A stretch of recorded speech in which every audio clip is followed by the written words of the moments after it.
단수 후보 지역을 발표하겠습니다. 동대문 갑 안기백 후보, 동대문구 을의 장경태 후보입니다. 인천 연수구 갑의 박찬대 후보입니다. 서구 을의 박범계 후보, 천안시 갑의 문진석 후보, 전략선거구로 지정 요청한 선거구에 관해서 말씀드리겠습니다. 서울 마포구 갑, 동작구 을, 경기 의정부시 을, 광명시 을, 충남 홍성군 예산군 이상입니다. 승복할 수 없습니다. 받아들일 수 없습니다. 금품 관련 재판을 받고 있는 것은 저 혼자가 아닙니다. 그런데 저 혼자만 전략지역으로 한다는 거는 이건 명백히 고무줄 잣대입니다. 이재명 대표를 지키려는 이재명 대표 측근 신기를 하기 위한 이런 공천이다. 참 정치권이 뭐라 그럴까요? 다이내믹하죠. 얼마 전에 노웅래 의원은 이재명 대표와 함께하겠다 이런 얘기를 했는데 오늘은 이재명 대표 그리고 이재명 대표 측을 비판하고 있습니다. 공천 때문이죠. 다 공천 때문입니다.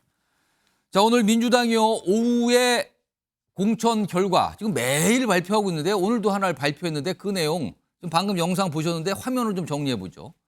오늘 굉장히 많은 지역이 발표됐는데 눈길을 잡았던 핵심 지역만 좀 추려봤습니다.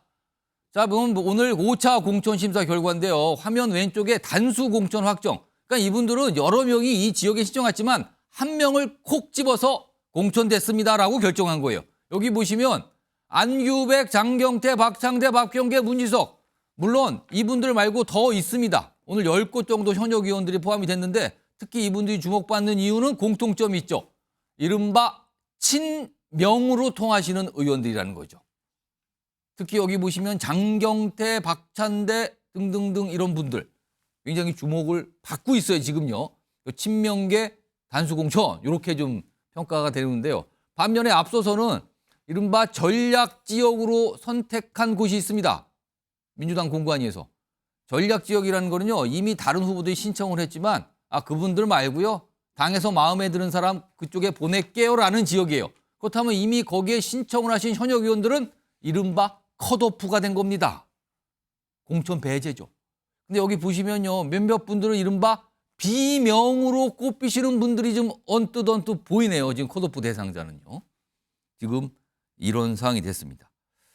앞서서 사실은 이른바 친문계가 최근에 의원평가, 공천과 관련된 의원평가에 강하게 지금 반발하는 상황에 오늘 발표까지 겹치게 된 겁니다. 자, 그럼 이와 관련해서요. 민주당 지도부에서는 최근에 공천 과정을 뭐라고 설명하는지 들어보겠습니다. 선거하는데 일사불란하고 조용하면 그게 북한이지 대한민국입니까? 국민의힘의 조용한 공천보다 조금은 시끄러워도 동료 의원들과 당원들이 냉정하고 객관적인 평가를 바탕으로 진행되고 있는 저희 민주당의 공천이 우월하다고 생각합니다. 주관적인 판단이 아니라 이미 1년 전에 확정해 놓은 특별 당규에 따라 그야말로 시스템 공천을 충실하게, 공정하게, 투명하게 하고 있다는 말씀을 드리고 조금 지금은 혼란스러워 보일지라도 그 결과를 잘 지켜봐 주시기를 부탁드립니다. 자, 손정욱 변호사. 예. 지금 민주당 내에서 최근에 공천 과정과 관련해서 우월한 공천이다. 국민의힘에 비해서 이렇게 평가를 했어요. 이거 어떻게 보셨습니까? 아마 이제 그 냉정하고 객관적인 기준 예. 이렇게 언급했잖아요. 선수. 예. 근데 그 몇 분의 예를 들어 보면 예. 대표적으로 이제 그 박용진 이분이 하위 10%입니다. 10%입니다. 출석률도 이제 90이 다 넘고 법안 발의도 꽤 많이 했어요. 예. 근데 하위 10%는 좀 의외예요. 납득이 안 돼요. 그리고 이제 그 국회 부의장 김영주. 예, 김영주 의원. 이분도 100건 넘게 발의하고 90% 이상이 출석했죠. 예. 근데 하위 20% 예. 탈당했잖아요. 근데 이재명 대표는 상임위 출석률이 35. 예. 여야 통틀은 이제 꼴찌. 예. 법안 발의 6건. 물론 이제 재판에 출석까지 치면 뭐 좀 더 출석했겠죠. 재판에 의견서 낸 것도 이게 법안으로 본다면 몇 건 더 되겠지만 그거는 이제 김경률 비대위원이 한 이야기고. 그거는 국회하고 관련이 없잖아요, 그거. 그러니까요. 예. 제 말은 이게 왜 냉정하고 객관적입니까? 저는요. 국어 점수면 이게 왜 공개 못 합니까? 왜 산수 점수만 공개하고 국어나 도덕 문제라기 평가 어렵다? 이게 말이 됩니까? 숫자로 명확하게 나오는 평가 항목 말고 약간 어떤 사람의 판단이 들어가는 부분은 왜 공개 안 하냐 이 말씀인가요? 지금? 그렇죠. 지금 이제 국어나 도덕은 평가 어렵다 했잖아요. 근데 평가를 했잖아요. 이미 한 이상은 검증을 봐야 된다. 예. 저는 하위 20% 이게 과연 수박의 농도에 따라 수박이 3개냐 2개냐 1개냐 예. 여기에 따라서 이게 하위 평가인 게 아닌가 이런 데 그 의문이 들기 때문에 예. 지금 이게 저는 공개하는 게 투명하게 맞다 이래 봅니다. 근데 아직까지 뭐 세부적인 그 평가한 내용은 사실은 못 하고 있는데 이런 가운데 앞서서 이 방송 시작하자마자 노웅래 의원의 반발이 있었잖아요. 화면에 좀 정리해 봤습니다. 지금 보면은 승복 못 한다는 거예요. 본인이 컷오프 됐는데 공천 배제됐는데 승복 못 한다. 그리고 재판받는 것은 저 혼자 아니야. 이거는 아마도 이재명 대표도 재판받고 있잖아요. 근데 거기는 뭡니까? 이 얘기를 하고 싶은 것 같죠? 그리고 명백한 고무줄 잣대 이재명과 이재명 측근 지키려는 공천 아닙니까? 앞서서 말씀드렸지만 노웅래 의원은 앞서서 이재명 대표와 함께하겠다라고까지 강조했던 분인데 이제는 이재명 측근 지키려는 공천이다. 이재명 지키려는 공천이다. 라고 비판을 하고 있습니다. 자, 그런데요. 최근에 공천 평가와 관련해서 의원들 평가와 관련해서 민주당 내에서 지금 당 인재 영입이 간사를 맡고 있는 의원이 한 분 계신데 약간 미묘한 얘기를 인터뷰에서 꺼내놉니다. 그 대목 들어보겠습니다.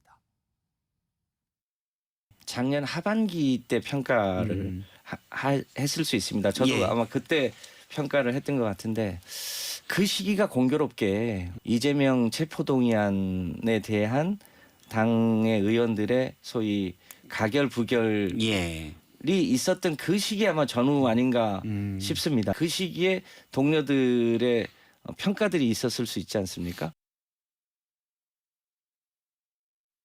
자, 송치훈 민주당 정책위 부의장 나오신데요. 지금 김성환 의원 얘기요. 이른바 지난해 이재명 대표 체포 동의안 그 처리되는 그때 전후에 어떤 평가가 여기 반영된 거 아니냐 이런 취지로 좀 들리잖아요. 그쵸? 이건 뭡니까? 이거 무슨 상황입니까 그러면은? 글쎄요. 근데 뭐 본인께서 김성환 의원께서 생각하시기에 그렇다라고 말씀하신 거고 확인은 안 되는 거고요. 예, 확인 안 되지만 본인이 저 얘기를 꺼내놨단 예, 말이죠. 근데 저 이야기로는 설명이 전혀 안 되는 분이 있습니다. 김영주 의원은 설명이 전혀 안 됩니다. 그 당시 뭐 다른 분들은 뭐 이런 그 당시 체포동의안 뭐 부결에 대한 확실한 의견 표명을 안 한, 예. 또 어떻게 보면 또 가결에 좀 뉘앙스를 풍기는 뭐 이런 발언을 하신 분들이 있었죠. 예. 근데 김영주 의원은 전혀 그렇지 않거든요. 그렇기 때문에 김영주 의원이 하위 10%에 들었다는 걸 전혀 설명할 수 없기 때문에 저는 저 설명도 납득하기는 힘들 것이다. 의원들이 하위 10% 20% 통보를 받은 분들이 저 설명을 듣고 통보를 납득할 것이다. 그렇게 생각하지 못하고요. 아마도 저는 그 아까 서정욱 변호사님께서도 말씀하셨지만 이 정성평가 그런 것들도 다 설명할 수 있습니다.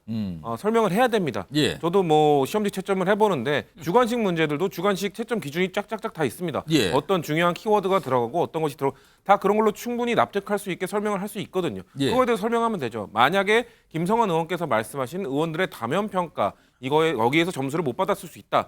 전 이 전체 평가가 1000점 만점이거든요. 예. 1000점 만점 중에 그 평가가 대체 몇 점이길래 이걸 다 뒤집을 수 있을 정도인가라는 것도 설명을 해야 되는 것이고 그리고 그 평가에서 얼마나 편차가 크게 나타났으면 이걸 다 뒤집을 정도가 되는가 그걸 납득할 수 있게 설명해야죠. 지금 이의 신청 박용진 의원이나 이런 예. 분들 이의 신청하신 분들 있지 않습니까? 예. 그런 분들께 다면 평가에서 뭐 100점 만점인데 진짜 빵점을 받았다든가 구체적으로 어떤 항목에 대해서 점수가 그쵸. 몇 점이고 어떤 점수 건 공개를 낮고 해야죠. 높고 이런 거. 동료 의원 평가는 사실 뭐 설명을 할 필요는 없습니다. 다른 정성 평가에 있어서는 뭐 당 기여도라든지 당 기여도도 뭐 측정하는 방법이 있을 겁니다. 그런 것들을 뭐 설명해야 하고 의원 다면 평가는 의원 설문조사를 해봤는데 이 점수를 받았습니다. 그 점수를 받으면 납득할 수 있거나 아니면 뭔가 내가 이 정도로 아예 소위 말하는 왕따를 당했구나. 100점 만점인데 내 점수가 10점이네. 예. 평균은 뭐 한 70점이네. 그렇게 하면 여기서 내가 뒤집혔구나를 알겠죠. 그리고 사실상 그때 뭐 그 가결 관련 의견을 표명한 것 때문에 내지는 부결에 대한 인증을 하지 않았기 때문에 예. 내가 이 점수를 받았구나. 라고 일단 받아들일 뭐 인정을 안 하고의 문제는 나중 문제지만 어쨌거나 그러한 설명이 있어야 된다는 거죠. 근데 저 정도 설명으로는 과연 하위 평가 받은 분들이 왜냐면은 하위 평가 받은 분들이 지금 뭐 다양한 의정 활동 지표들을 보면 아마 1000점 만점 중에 의정 활동도 한 몇백 점을 차지하는 걸로 알고 있는데 예. 거기에 거의 최상위권 점수를 받은 예. 분들이 왜 뒤집혔냐에 대해서 설명이 안 되는 거 아닙니까? 혹시요 지금 김성환 의원이 살짝 설명만 한 거에 본인의 어떤 뭐 그런 거 같다라는 약간 어떤 추정이 섞인 본인의 판단인데 이재명 대표 체포 동의안을 찬성했던 분들은 그런 정성평가 일부 항목에서 굉장히 낮은 점수를 받았다고 봐야 되는 겁니까?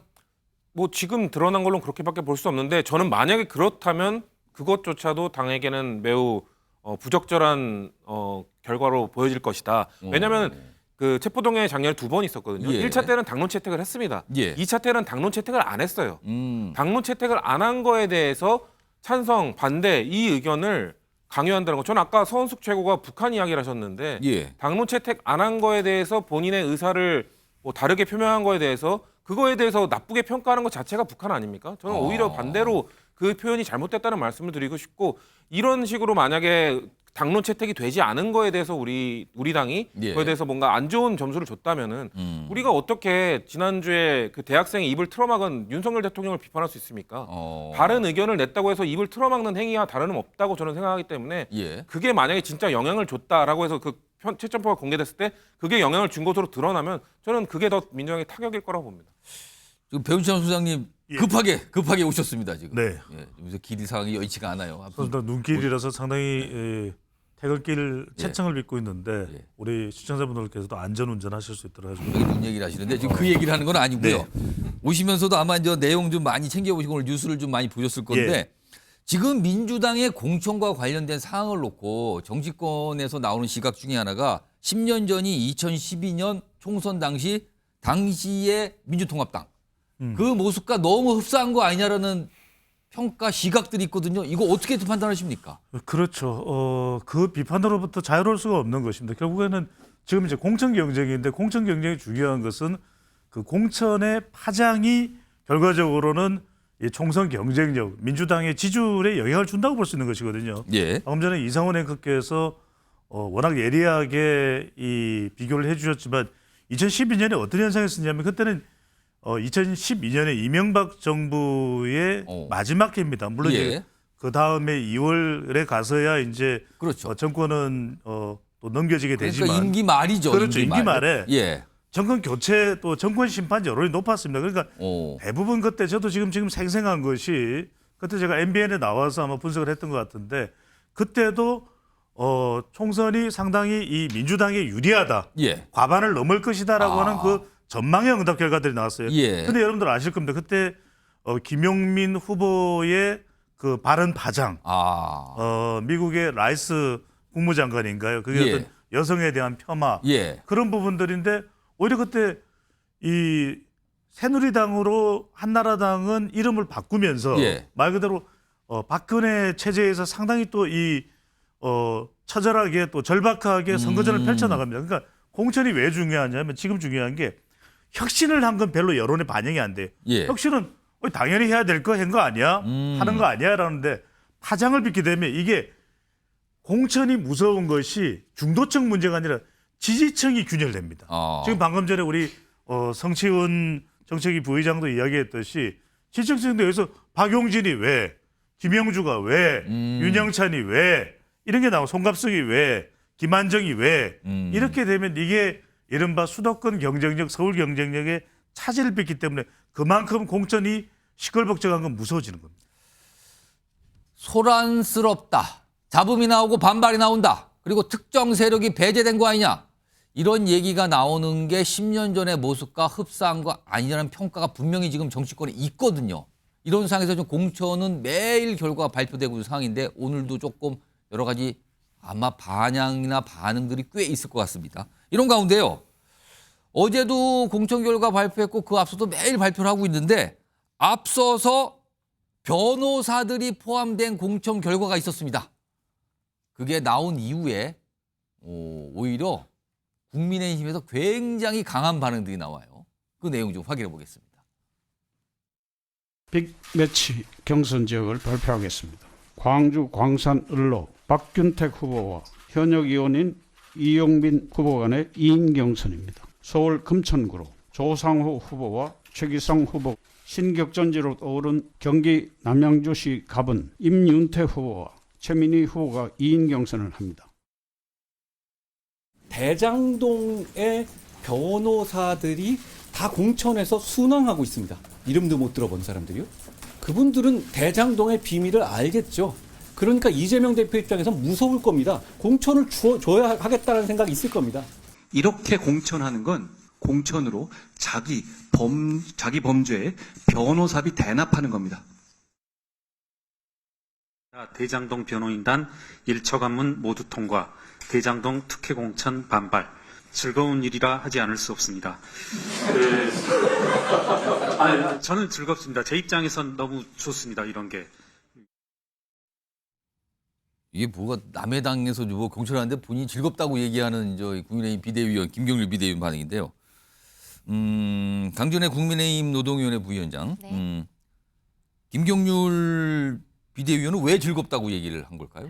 저렇게 이재명 대표의 대장동 의혹에 대한 재판의 변호인들, 저 변호인들이 쉽게 경선을 통과하고 있다. 지금 이제 경선에 올라가 있는 상황입니다만 그러니까 경선을 한다고 이제 네. 공개됐는데 앞서서 또 신청을 예. 하면은 경선까지 올려준다? 여기까지도 글쎄요. 이게 국민의 눈높이에 맞을까요? 저분들이 그동안에 저 지역에서 무엇을 하셨는지 모르겠습니다만 지난 대선 과정에서 이재명 대표의 대장동 의혹이라든지 여러 가지 의혹에 대한 이야기들이 나오면서 많은 사건 그리고 많은 변호사를 쓰고 있는데 왜 재산은 줄지 않은 것이냐. 이재명 대표는 그 이전에도 경기도지사를 하면서 재산 신고를 계속 해오지 않았습니까? 근데 그 재산 신고 내역을 봤을 때 변호사를 저렇게 많이 썼는데 어떻게 재산이 줄지 않는 것인가? 거기에 대해서 변호사비를 도대체 어떻게 낸 것이냐? 그러니까 대납 의혹이 계속 있지 않았습니까? 그 부분인 거죠. 한동훈 위원장은 뭐라고 얘기했냐면 저렇게 그 변호사들에게 공천을 준다면 저거 변호사비 대납하는 거다. 공천으로서. 사실상 대가를 지급한 거다라고 예. 보는 게 저런 공천으로 대가를 지급한 거라고 보는 게 한동훈 비대위원장의 판단이라는 겁니까? 예, 맞습니다. 그 지금 재산이 줄지 않는 부분이 왜 중요하냐면요. 변호사 비용을 적정한 금액으로 지금 수임료가 얼마였는지 정확히 밝혀지지 않고 있습니다. 적정한 금액으로 지급한 것이 아니라면 그것도 정치자금법 위반이 될 수 있습니다. 그런데 거기에 대해서 이재명 대표는 지금까지도 정확한 수임 내역을 제출을 하지 않고 있어요. 그렇기 때문에 지금 사실 한동훈 비대위원장이 한 이야기는 어떤 정치적인 공세를 넘어서 법적인 판단에까지 이야기를 한 것이거든요. 근데 법적인 판단을 넘어서서 본인의 변호인들이 정치계와 상관이 없던 사람들이 저렇게 의원 배지를 다는 과정을 좀 쉽게 통과하고 있다. 이 부분을 우리 민주당 당원들뿐만 아니라 국민들께서도 분명히 지켜보시리라 생각을 합니다.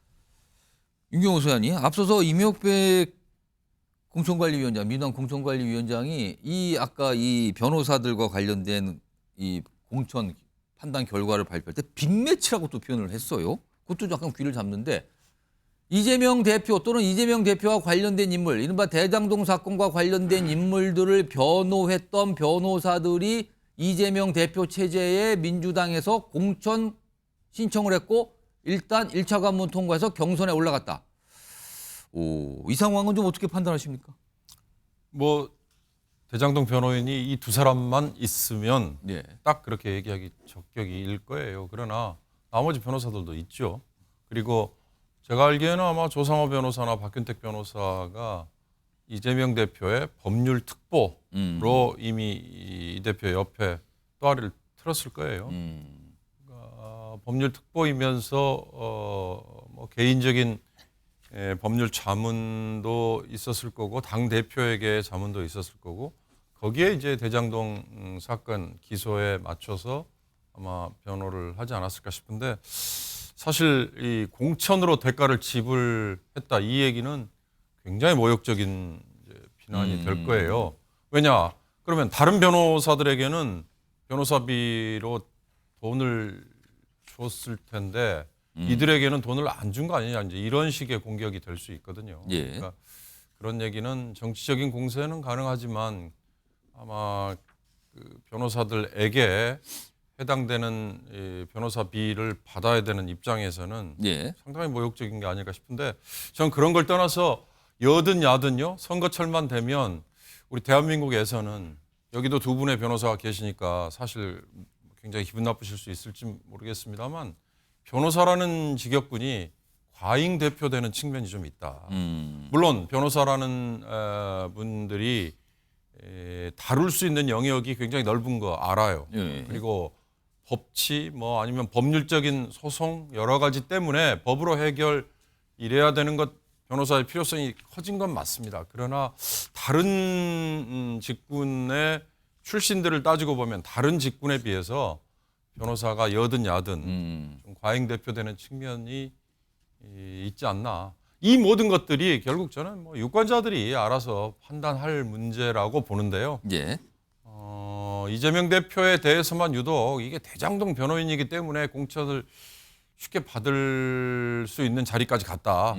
이렇게 얘기하는 거는 일견 정치적인 공세는 가능할 수 있습니다만 좀 지나친 것 같습니다. 오늘 발표된 내용 앞서서 알려드렸죠. 그러니까 이른바 친문으로 꼽히시는, 아니, 친문이나 친명으로 꼽히시는 분들이 단수 공천, 그러니까 공천이 사실상 확정된 거고요. 그리고 반대로 또 전략적으로 선택이 되면서 거기에 신청했던 현역 의원들은 컷오프가 된 상황인데 오늘 저 본인이 컷오프가 된 분이 한 분이 아까 노웅 내용도 있었지만 다른 의원도 있거든요. 오늘 굉장히 강하게 반발하는 어떤 입장을 지금 냈는데 영상이 들어왔다고 합니다. 확인해 보겠습니다. 지정되기 전에 지도부로부터 어떤 연락을 받으셨는지 좀 묻고 싶은데요. 연락이 없었습니다. 아니 기자 여러분들이 그 백불 요약한 걸 보고 알았습니다. 제가 탈당하는 것만으로 책임을 다 했다고 볼 수는 없기에 지금부터 생각과 고민을 해보겠습니다. 탈당만으로, 근데 탈당도 고민하겠다는 뜻도 들리죠? 그리고 더 입장 내는데 그럼 하면 하나 자막으로 좀 보겠습니다. 이수진, 백현동 판결문 보면 총선 결과가 보인다. 이거는 지금 민주당을 향해서 굉장한 소리를 한 거예요, 지금요. 본인 컷오프 됐다. 이 선거 뻔합니다, 보나마나. 약간 이런 분위기잖아요, 지금요.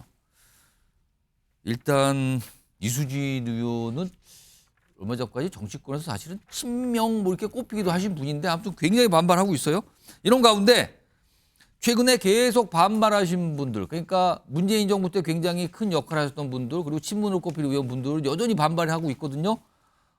이분들이 어제입니다. 어제 어떤 행동을 아직 안 하고 있는데 이재명 대표를 향해서 뭔가 얘기를 꺼내놉니다. 그 내용 들어보시죠.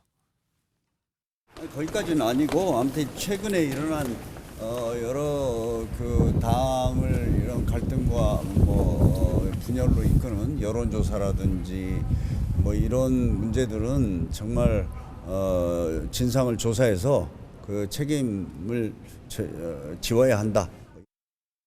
책임을 지고 또 불출마라든지 아니면 이 지금 조기 선대위 구성이든 이렇게 본인의 지금 현재 권력을 이양하는 방식으로 가지 않으면 예. 지금 선거가 매우 어려운 국면으로 갈 수밖에 없다. 이렇게.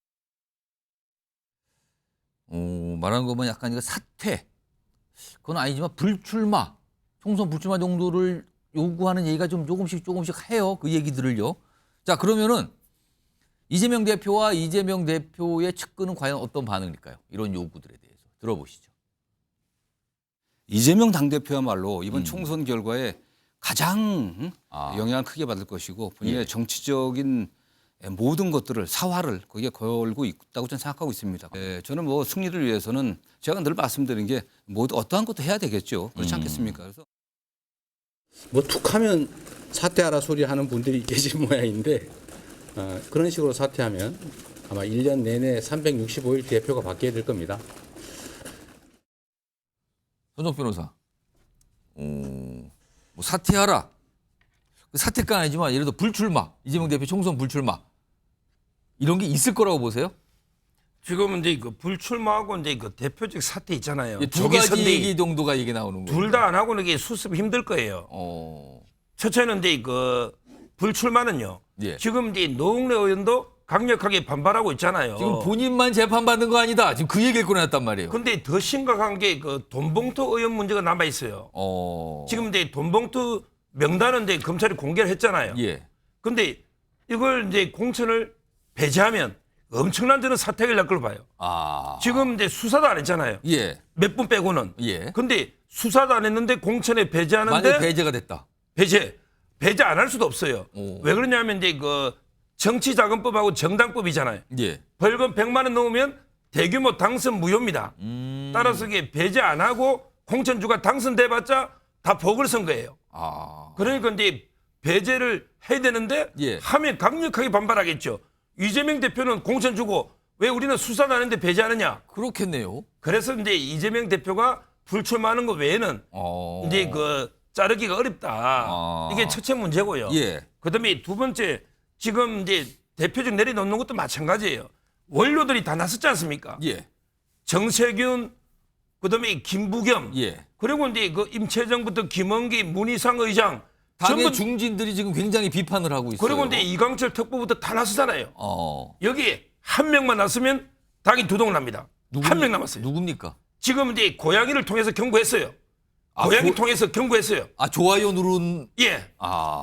고양이가 눌렀다 하니. 예. 근데 고양이 시켜서 경고한 거죠.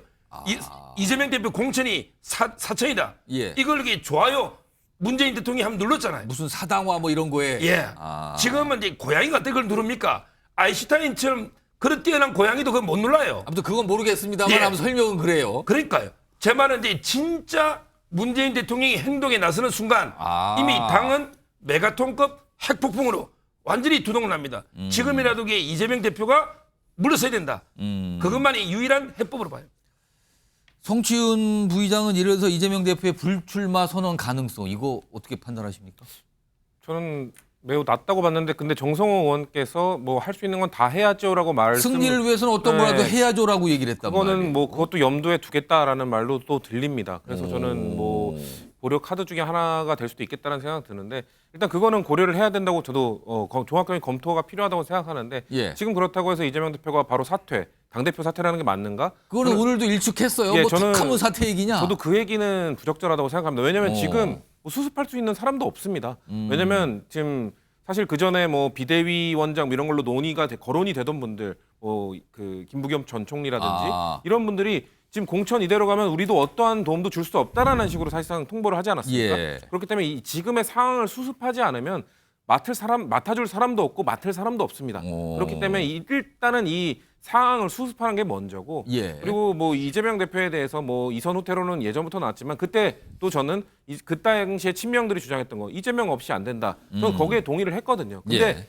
그 다음으로 넘어갔어요. 이재명만으로는 안 된다. 근데 여기에서 완벽하게 실패를 하고 있는 겁니다. 이재명만으로는 안 되는 게 명확한데 지금 예. 이재명이 아니 뭐 친문 세력이라든지 뭐 전직 총리 뭐 그 정세균 총리 세력이라든지 예. 이런 분들 다 지금 제외하고 있지 않습니까? 그러니까 이거에 대해서 수습을 해야 되는 거고 이 역할을 맡을 수 있는 거는 이재명 대표인 거고 예. 사실 저는 민주당의 공천이 지금 사실 뭐 그 불공정한 여론조사라든지 이런 것들 때문에 좀 잡음이 엄청 나오고 있는데 그런 여론조사에 관련된 지역구들이 지금 공천 결과, 경선 발표 이런 것들 아직 안 나왔어요. 예. 그러니까 저는 수습할 수 있다고 생각합니다. 지금이라도. 예, 아직 수습할 여지가 충분히 있다고 생각하고 사실 지금 드러나 있는 국민의힘의 공천 보면은 사실 잡음도 없지만 뭐 혁신도 없고 새로운 예. 것도 없고 현역 의원들이 매우 유리하게 되고 있거든요. 저는 그래서 민주당의 남은 지금 발표들을 좀만 지금 바로 잡는다면 충분히 보여줄 수 있다. 왜냐하면 저는 지금 드러나지 않지만 민주당에서 있었던 공천 결과들이 저는 혁신적인 게 있었다고 보거든요. 예를 들면 호남 지역 경선에서 현역 의원들이 다 지금 패배했습니다. 경선을 통한 탈락이에요. 그렇죠. 경선 이거는 현역 의원들도 다 수긍할 수밖에 없거든요. 사실은 경선했으면 당을 나가기가 안 되는 거죠. 그렇죠. 못 나갈 수도 없고 수긍할 수밖에 없고 또 저는 호남의 유권자들이 이 정도로 역동적으로 지금 하는 현역 의원들 뭐 바꿔야 된다고 하면은 이 투표로 보여주는 거거든요. 그렇기 때문에 저는 유권자들, 당원들에게 맡겨서 경선 기회 지금 뭐 아까 화면에서 봤던 홍영표 의원이라든지 이런 좀 대표적인 이 불공정 여론조사의 지역으로 거론된 분들 다 공정한 경선 기회 드려야 됩니다. 예. 그렇게 해서 당원이나 유권자들에게 맡긴다면 오히려 거기서 뭐 바뀌는 분들도 있을 거고 수성하는 분도 있을 거고 그런 식으로 역동성을 보여주면 전 충분히 지금 잡음도 없지만 감동도 없는 국민의힘 공천보다 민주당의 공천이 우월하다. 지금까지는 우월하지 않죠. 지금 자본이 이렇게 많고 의혹들도 그러면 많은데. 수습의 방법은 약간 논란이 되고 있는 그런 상황이나 지역구나 인물에 대해서는 경선까지 다 보장을 해줘야 된다고 생각합니다. 그거에 플러스 아니면 불출마 선언까지 필요하다고 보십니까? 그렇게 해서도 일단 선수습이기 때문에 예. 선수습을 그렇게 했는데도 뭔가 당의 그런 것들이 다른 뭐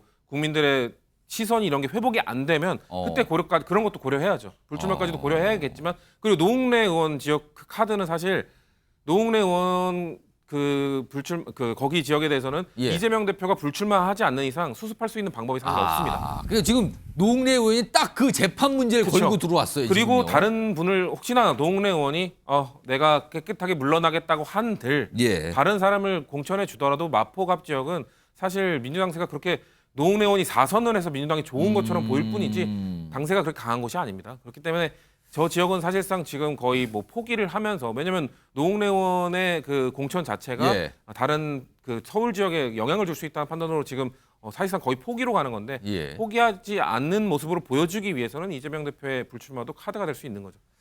그러니까 노웅래 의원이 본인이 이제 컷오프 사실상 컷오프가 된 거잖아요. 그러니까 저만 재판 받고 있는 거 아니거든요. 어떤 분도 재판 받고 있거든요. 이렇게 얘기를 꺼내놓은 겁니다. 지금요. 내용입니다. 내용. 자, 첫 번째 이슈 민주당 공천 관련 사안과 관련해서 다각도로 좀 전해드렸고요.